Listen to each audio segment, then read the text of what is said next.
So I just got back from Royal Caribbean's Utopia of the Seas, and trust me, this ship is on a whole new level. We're talking the good, the bad, and some things I'm not really sure are family friendly. Now, for Royal Caribbean superfans out there, you know who you are.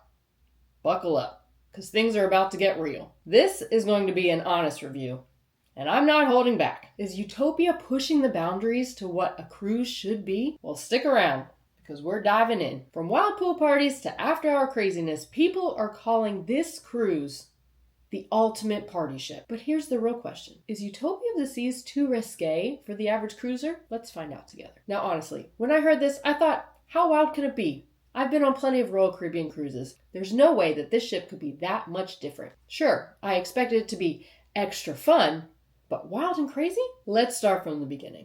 Embarkation. Super smooth. Just as always, we had walked up to the terminal and we were on the ship within 10 minutes. Nothing to complain about there. Royal Caribbean clearly has this process down to a science. However, when I stepped on board the cruise ship, the vibe hit just a little bit different. If you've been on an Oasis class ship, you'll know that you enter from the main promenade, and it was already bumping, y'all. Utopia is massive. From the first step onto the promenade, you could already tell that Royal Caribbean was ramping up the party. Now, the layout of the ship is similar to any other Oasis class ship on Royal Caribbean. It felt extremely familiar. Everything is pretty much the same except a few key details on different bars and restaurants and spaces on board. However, for the most part, you can get yourself around very easily. They have the pesky parrot down on the promenade, which is a cool way to enter a party ship. Our balcony cabin was pretty standard across the Royal Caribbean fleet as well. It was very spacious, very modern. We enjoyed our time in there. But enough about our cabin. Let's get to the party. Let's talk about the pool deck. Sail away on Royal Caribbean typically isn't as hype as you would probably think a sail away party is. They have some music and a little bit of dancing and, drinks are flowing, but Utopia. Y'all, this was something I was not expecting. Let's take the Royal Caribbean sail away party that we all know and love and bump it up to the moon. Y'all, music was blaring, drinks were really flowing, people were dancing like it was a Vegas pool party. I mean, they were really dancing, if you know what I mean. They had cameras going around. People were on the Jumbotron. People were yelling shots. It was loud. I've never experienced anything like it on a Royal Caribbean ship. It was really loud, y'all. I can't emphasize that enough. I needed earplugs because it was that loud. However, people were having a really, really great time. So, kudos to Royal Caribbean for amping up that party because they were digging it. I will say, the pool's usually mixed with families and people chilling, but this was a Vegas beach club pool party. I don't know how else to emphasize this for you to get the picture. It was a lot. I honestly would say this party specifically felt way more adult than family friendly. So there are a few other pools on the deck that I would if you brought your family, steer towards, because this was a little too much. I'm glad Noah was falling asleep. She also doesn't really know what's going on yet. She's less than 2, but if she was 6 and trying to pretend, I would probably make sure that we were somewhere else during that time because it's a little too much, if you know what I mean. Now, that was not the only pool party they had during the 4 days we were there. I will also say those pool parties were very similar to the sail away pool party in terms of wild and craziness. So keep that in mind for the rest of those parties. However, there were a few that were called sunset, a chill. That was a more family friendly.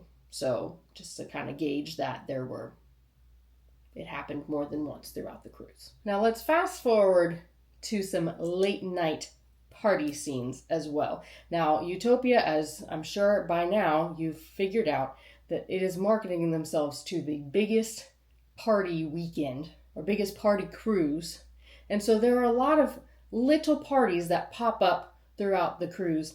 And most of them either take place at the pool or kind of a late night party scene. So they do have like a collegiate party called the Kappa Kai party, and they have a silent toga party, which is exactly what you think it is. It is a silent disco where you wear togas. So I will say that these party themes are very unique and different from the cruise space that I've seen before.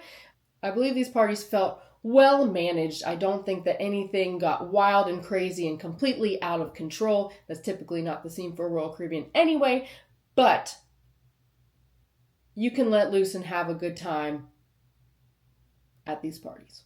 Now let's get into the real review. Was Utopia of the Seas all wild and crazy parties? No.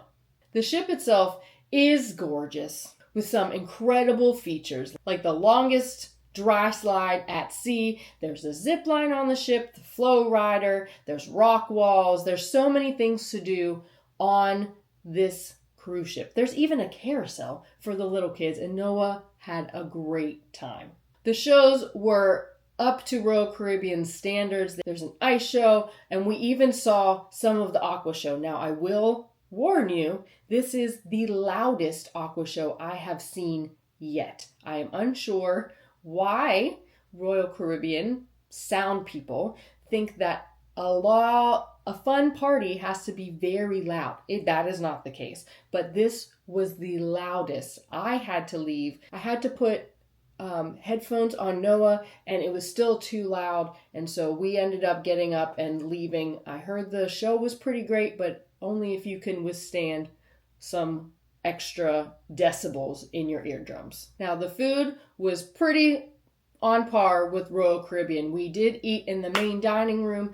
We also had playmakers, which we enjoy having on the last night. We didn't find anything out of the normal for their food. We also ate at the Windjammer, which we thought was pretty tasty. Considering buffet food gets a bad rap a lot of the time, I thought the food in the Windjammer was pretty good. The drinks on board Utopia were probably some of my favorite that we've experienced on Royal Caribbean, mainly because they have the mason jar, and that is one of my favorite bars across the fleet. They have a lot of really great southern drinks. Most of them contain whiskey, and I'm a whiskey gal. I enjoyed many drinks from that bar. I also really liked the Pesky Parrot, which is the new bar, kind of replacing the Bamboo Room on the Utopia. They had a peanut butter pina colada, and y'all, I didn't know what I didn't know, if you know what I mean. It was very good, and I highly recommend you go grabbing one if you're going on Utopia. Now, with all of those great moments, I will say that there was one party, I believe it was midway through the cruise. It was another pool party where they kind of had a little booty shaking competition. Y'all, I will say that one was quite risque, and I was very surprised that I was seeing all of that on Royal Caribbean. So that is something that I will say steer your kids away from.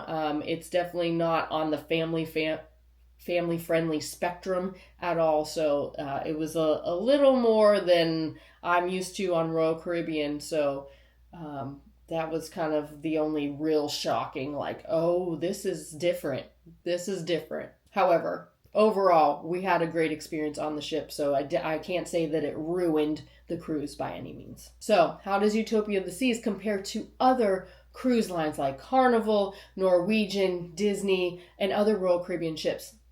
Honestly, I think Utopia of the Seas is in a league of its own. It's got upscale features that you would find on any other Royal Caribbean ship. However, it does have a little bit of a party vibe like you would find on Carnival. The entertainment was incredible, but I would definitely say it is geared towards a more younger crowd, as it felt interactive and super energetic. If you're looking for a first cruise with a party vibe, Utopia is where it's at. However, if you're looking for something a little bit more laid back, you should probably try a different Royal Caribbean ship. So, here's the big question. Is Utopia too risque for the average cruiser? I'd say it depends on what you're looking for. If you're here for high energy, party packed vacation, then this ship is for you. But if you're expecting a more traditional, laid back vacation, you'll probably want to avoid this ship at all costs. Now, would I cruise on Utopia again? Absolutely. Would I bring my 2-year-old? Maybe not next time. I would say that As much as family friendly as Utopia is trying to be, I feel like you would probably have a better time leaving the kids at home on this one, because there are a lot of fun things mainly geared towards adults. That's not to say you can't bring your kids, because we did, and there's plenty of things for you to do without them, but I think to get the most out of this ship, you're probably going to want to have an adults only vacation on this one. All right, so now it's your turn. Have you been on Utopia of the Seas? Let me know in the comment section below. Was it too wild? Was it just the right amount of wild? I want to hear it. And you're not going to want to miss what's coming up next. So if you dig the vibes, please subscribe. And if you care, please share. And we'll see you in paradise.